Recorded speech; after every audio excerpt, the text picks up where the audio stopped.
En ce premier jour de l'année, qui fait toujours tant rêver, et au cours duquel on formule 1000 souhaits, j'ai une pensée pour nos aînés. En ce 1er janvier, j'ai une pensée pour nos aimés. Pour toutes nos mères et nos grands-mères, nos mamans et nos mamies, celles qui ont porté et rempli nos vies, celles qui se sont battues comme elles ont pu, qu'on leur donne du bonne maman ou du oumi, elles nous transmettent tout ce qu'elles ont bâti.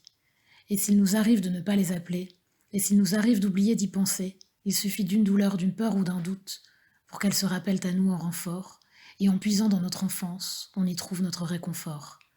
La cadence de leurs pas sur le sol, leur vieille voiture garée à la sortie de l'école, leur voix grave qui nous assure que oui, elles ont pensé au goûter et qu'après avoir guidé les rênes, elles prépareront les étrennes. Qu'elles soient sur terre ou qu'elles aient pris le large, elles nous insufflent du courage par la force de leurs adages.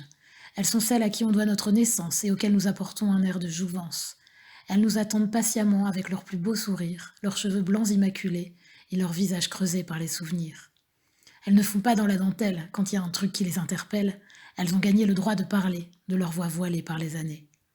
En ce 1er janvier, je veux honorer nos aînés, car elles continuent toutes à protéger leur lignée du plus fort de leurs pensées.